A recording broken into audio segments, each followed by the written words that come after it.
All right, so when you're doing the amalgam on 4.6, you need to think about the occlusal anatomy. How would the occlusal anatomy look like from occlusal view? So let's imagine if this is the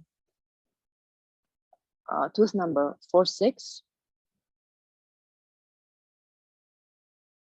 Okay. This is the buccal, and this is the lingual. This is the mesial.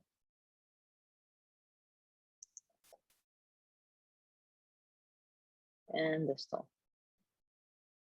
So to imagine the anatomy, usually the mesiolingual cusp is the cusp that is missing in the exam. And they give you the configuration of M, O, D, L. MODL basically means mesiolingual cusp is missing and the cavity is MOD. So both contacts are missing. Okay. When you pack the amalgam and all, you need to have an idea about what would the final anatomy look like. So to facilitate this, you need to imagine an M shape. M shape. Okay.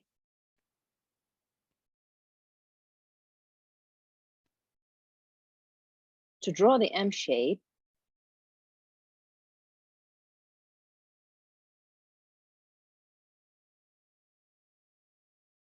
it's like this, pointing to the buccal. Okay. This is the lingual groove or fissure dividing the lingual cusps. And this is the lingual fossa right here. Sorry, the mesial fossa. These are like the outlines of the mesial fossa. This is the distal buccal. This is the distal buccal cusp. And these are like the buccal cusp. So this is ML.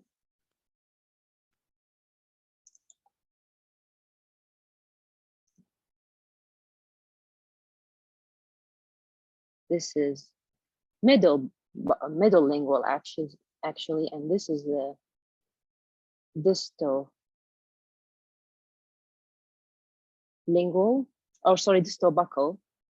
Actually, the buccal cusp are 3 cusps.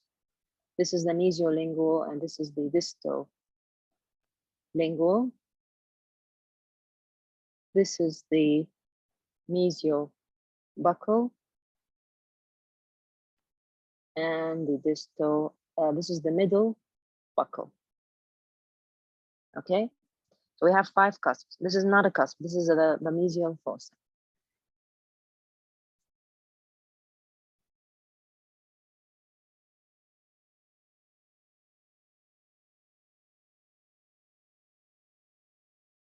Now let's see how we can do the amalgam filling for tooth number 4.6.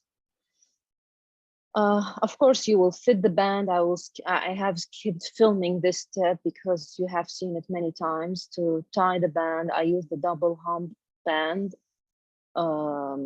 Yeah, placing the retainer buccally, 2 wedges, pre-burnishing the band.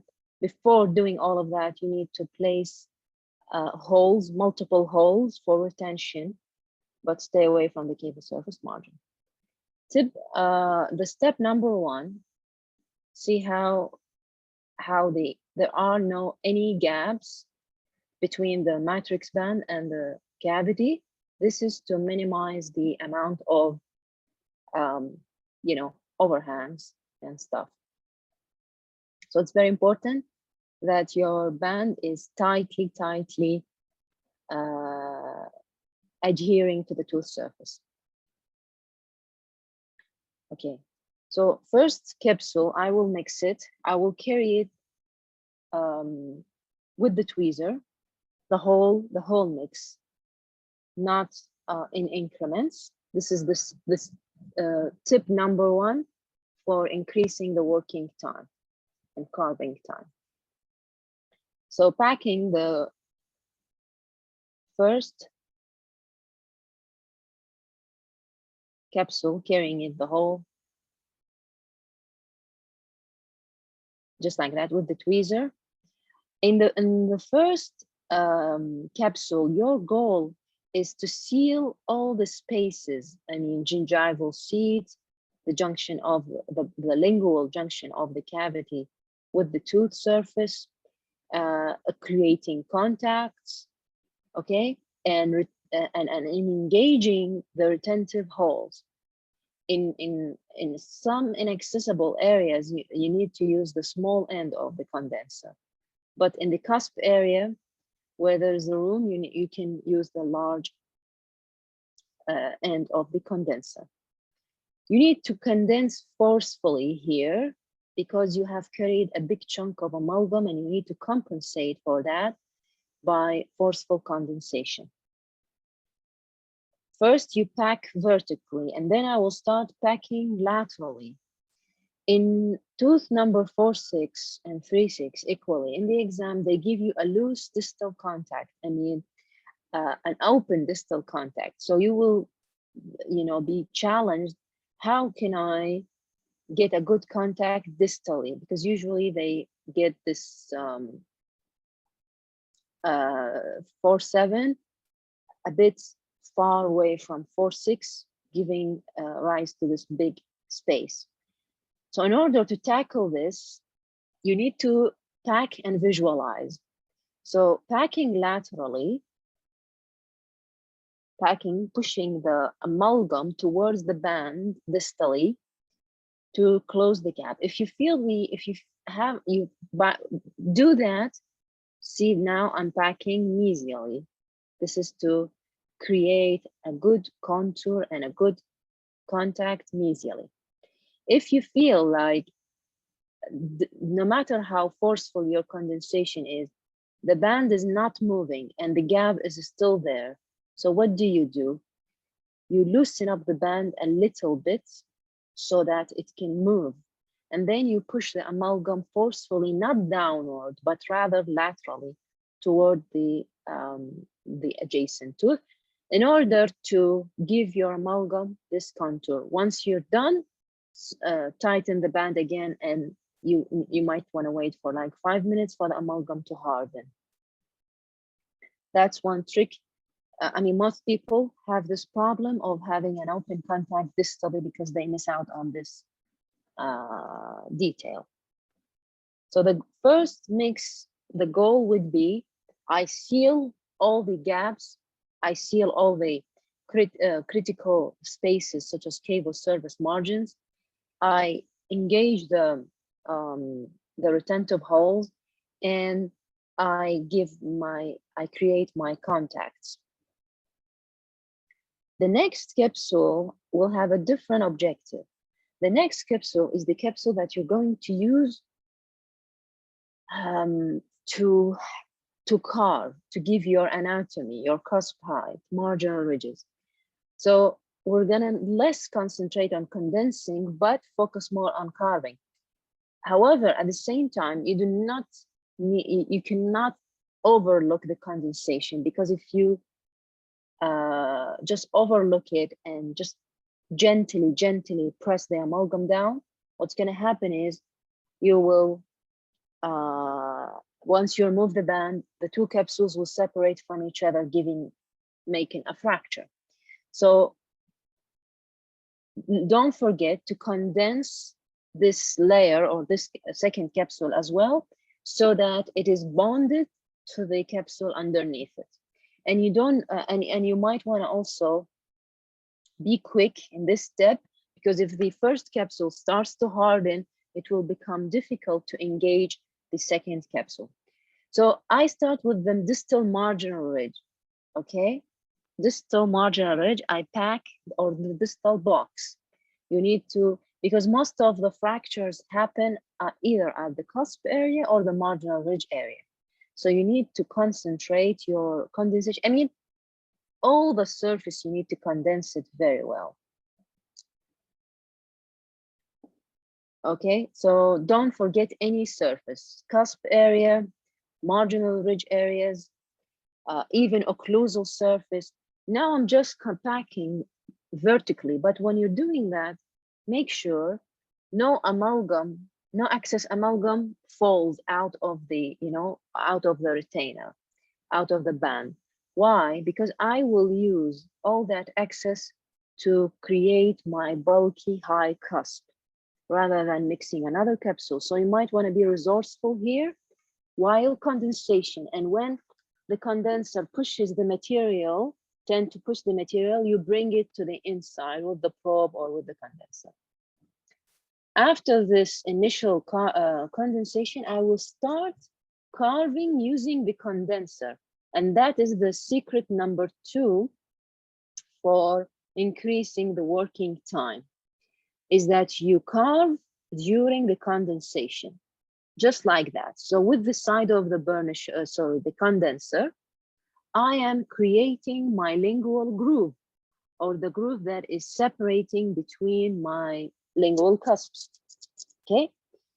And at the same time, pushing the amalgam towards the margins so that I avoid creating ditches. At the same time, I have a buccal groove here between buccal cusp. I create it with the condenser. You see, the amalgam is still very soft. I choose this opportunity. I seize it to do this. Now the groove that has separates between the distal buccal and this middle buccal cusp, and I tend to create my M shape. That's how I create my M shape, by, you see, by condensing, creating a cusp incline. So I'm creating a cusp incline here for my mesiobuccal cusp. Any excess amalgam, I will take it to the mesiolingual cusp, because I need to my mesiolingual cusp to be high enough so that I have the freedom to carve it. You know, the mesiolingual cusp is the longest cusp in 4/6s. So it tends to be higher than the distolingual cusp. So here, with the side of the, just creating some primary. Now shifting to the Hollenbeck, I remove the excess from the marginal ridges, just like that. Get rid of the excess. To do this step, to seal the margins like this with the Hollenbeck, to remove the excess with the Hollenbeck, I'm repeating this so you can see it. See, I'm giving a seal for the amalgam to the margins of the tooth. This is very important. You can either do that with the probe or with the Hollenbeck, doesn't matter. Get rid of the excess by blowing it, but don't do that if you haven't, you know, started your initial carving, because all that excess, obviously you're gonna need it. With the bands is still on, amalgam's very soft, I will start to, you know, make my carving more appearance by drawing the M shape. All right, the mesio, this is the cusp, the mesial cusp incline, and giving some kind of a depression for my mesial fossa.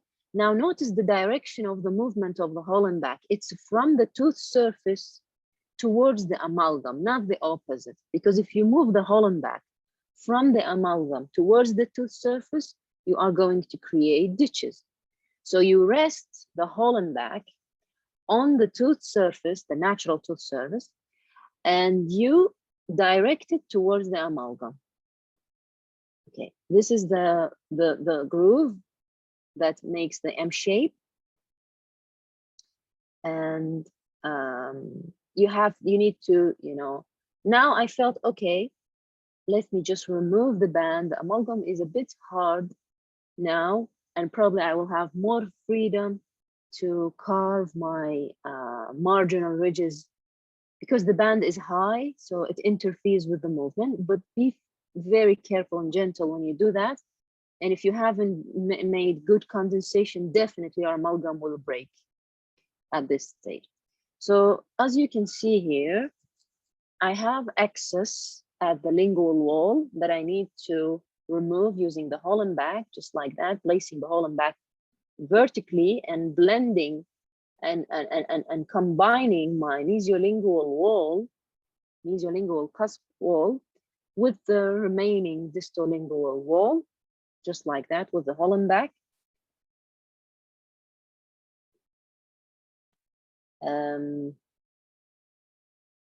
You need to be looking indirectly through the mirror. Unfortunately, I couldn't capture the, because I had the camera fixed on a stand for this time.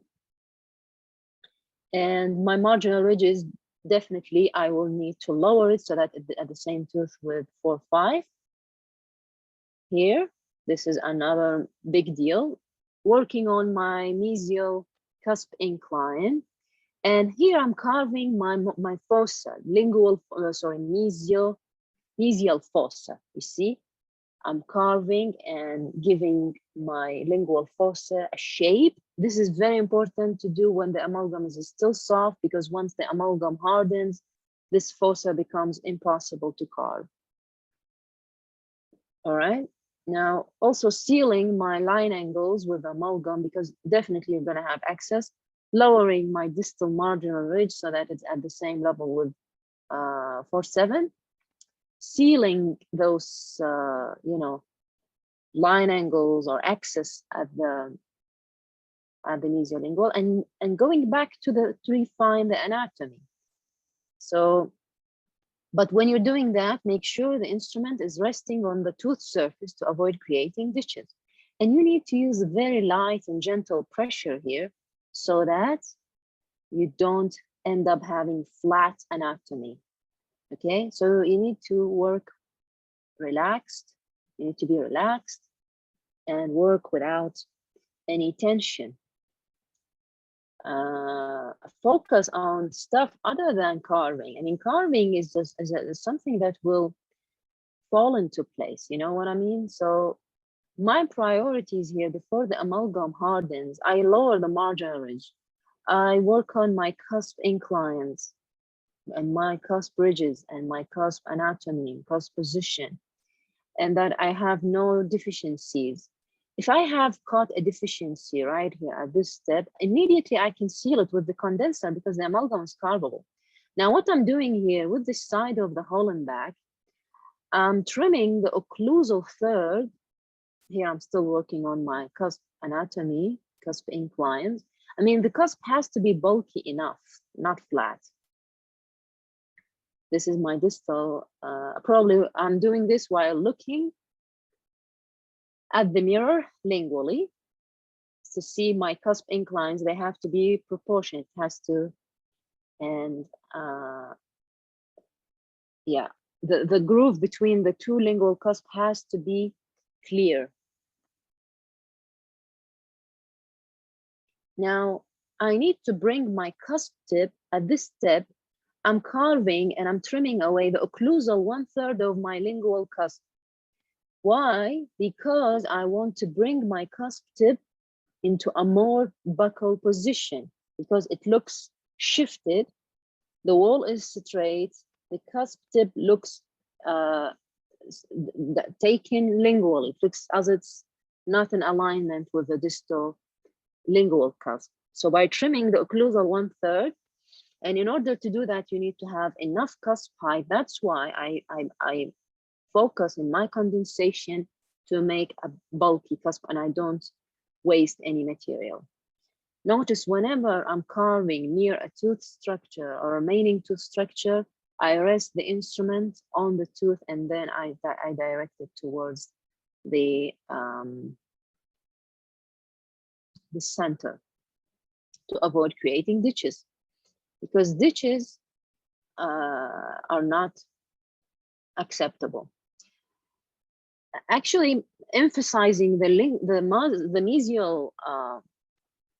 mesial fossa gives so much beauty to your filling. That's why I like making the fossa, the lingual fossa. It's not lingual, I mean mesial. We don't have lingual fossa here, we have a mesial fossa. Okay, so you can see I helped myself with this when I started the carving at the condensation stage with the condenser. I have served myself and I have made myself a favor, a big favor, because if you leave all the carving for the Hollenbach to do, definitely the Hollenbach will make mistakes. That's the secret of how can I do amalgam, how can I carve amalgam of this ADC type in 8 seconds, when I mix it in 8 seconds. That's the secret, by condensation, by carving during condensation. Now what I'm doing here, using the interproximal carver, I'm blending my line angles. You see the mesial and distal line angles, lingual and buccal, in order to seal. This is for sealing, to seal the restoration margin with the tooth margin. And also you can give your cusp a rounded shape using this instrument as well. What I'm doing also, I'm trying to increase my lingual embrasure by trimming away some of the, I have this feeling that washing amalgam increases its working time. I don't know if it's just me or is it a fact, but I feel washing amalgam with water when it starts to harden does increase the working time.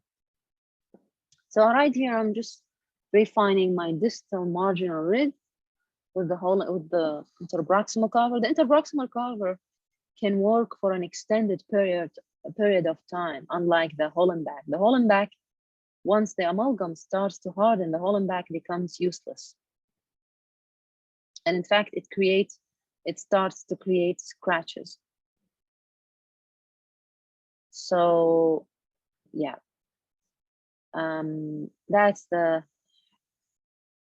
with the Hollenbach, I needed to refine my middle cusp. Middle cusp, one of the most annoying parts of 4/6, and because it has like this, you know, irregular shape. It's like a triangle that its tip extends to the middle of the M shape. Now, I feel in order to make sure that I have no ditches, I will bring the condenser and push the margins. See what I'm doing here? Not the burnisher. No, the condenser is more effective.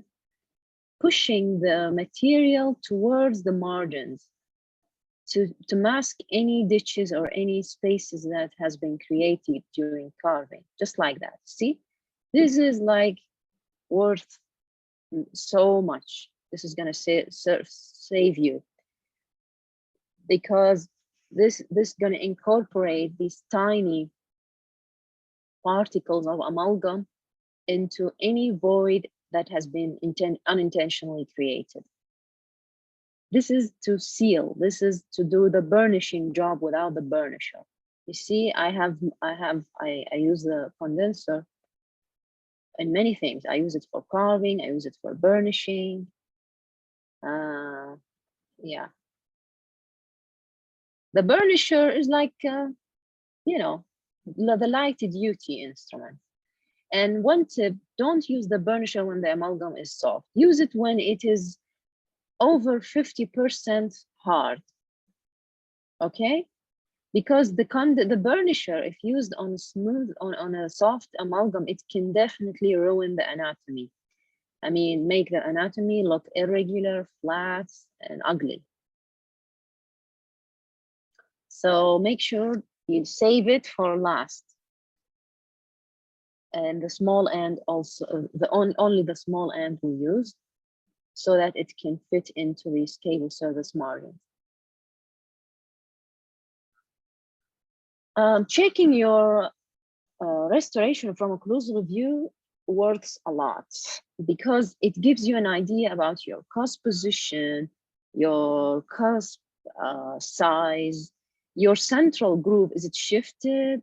Your lingual groove, is it shifted?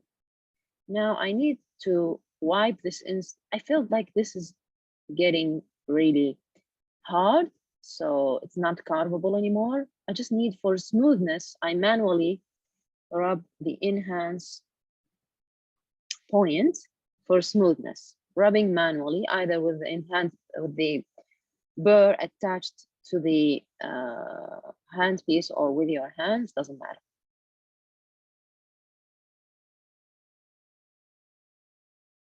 Now, to refine my anatomy, you can go back to it with the, I mean, the only instrument that could do anything right now is the interproximal carver. The hole and back is useless when the amalgam is hard. I felt I needed to refine the anatomy, the grooves, just a tiny little bit to emphasize the appearance of the M shape. See, it's still carvable. It's magnificent how effective this instrument is.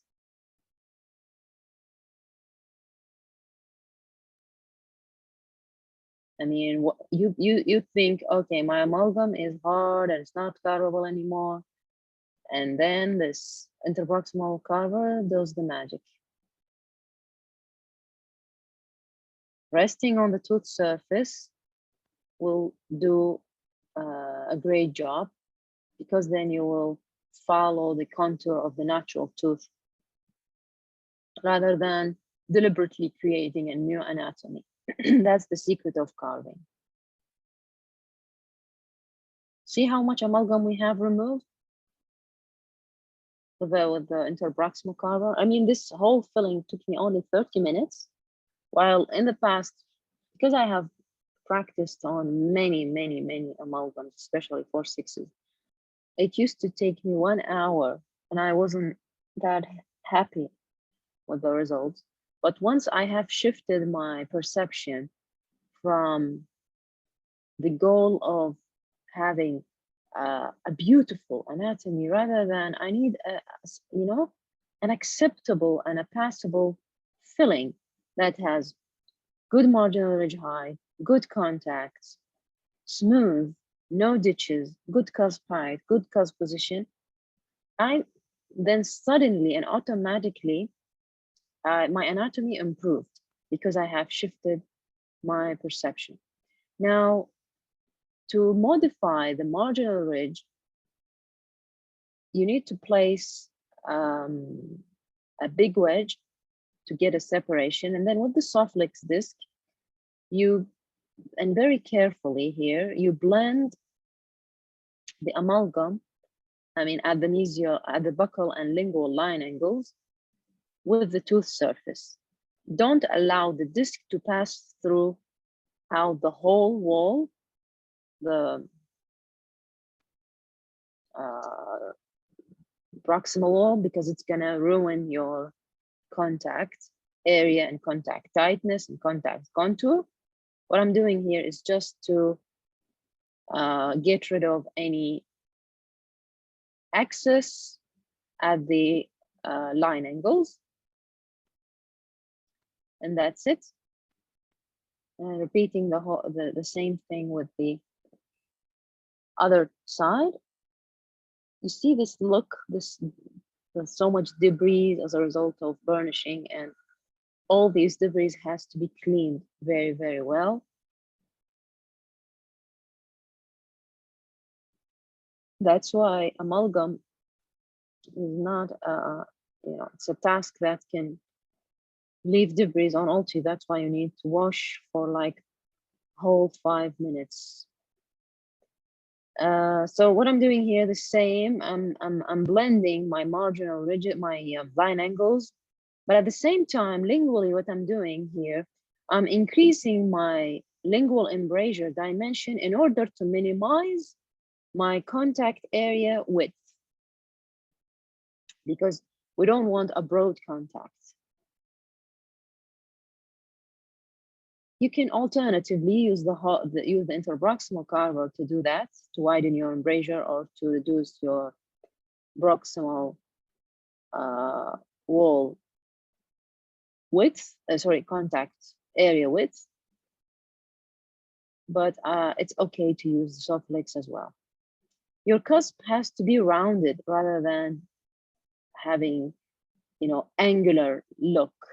You see now the cusp position, it's exactly in line with the tooth looks like a rounded square rather than, complete square. I used to have this plastic instrument, golden plastic instrument that is small, and I used to use it with amalgam carving a lot, but the one I have right now is pretty big and it doesn't do any effectiveness on the amalgam. So checking with the floss for contact tightness, don't do that when the amalgam is soft, do it when the amalgam is hard enough. You see there is a tuck, there is a resistance. That's good, which means my contact is not shallow, it's not light.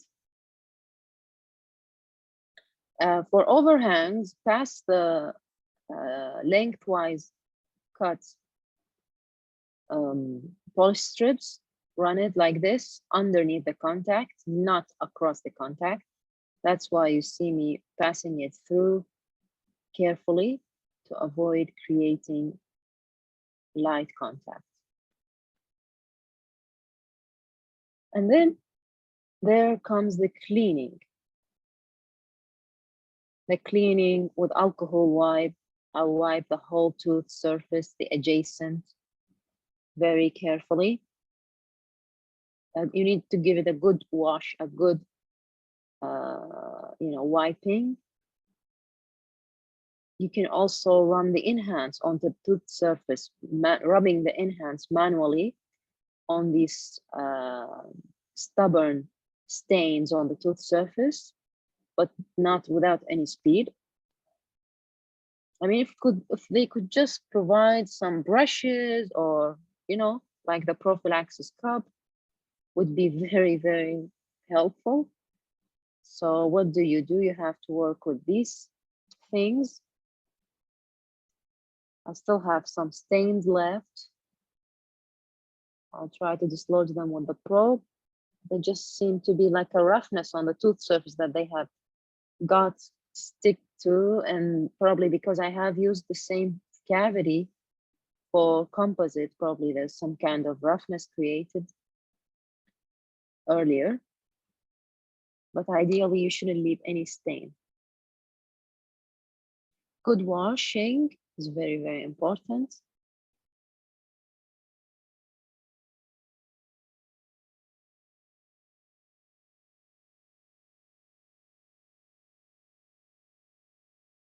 Now, to assess your amalgam, self-assessment is very important, right?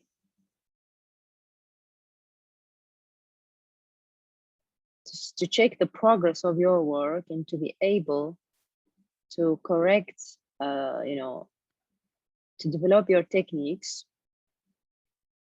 Yeah, that's what the restoration should look like from a occlusal view.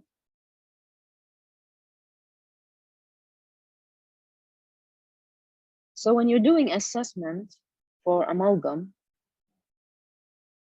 what are the things to focus on? Number one, let me just take you to the assessment part. Here I have no ditches, running the probe from the tooth to the restoration. There are no ditches, no catches, which means I have no excess, no deficiencies.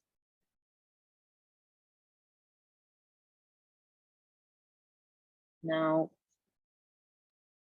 I'll take the model of the mannequin and show you how you can assess.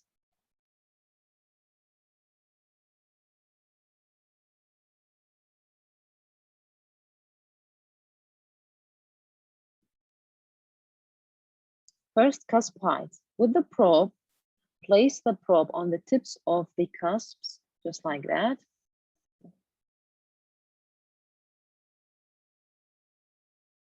Just like that.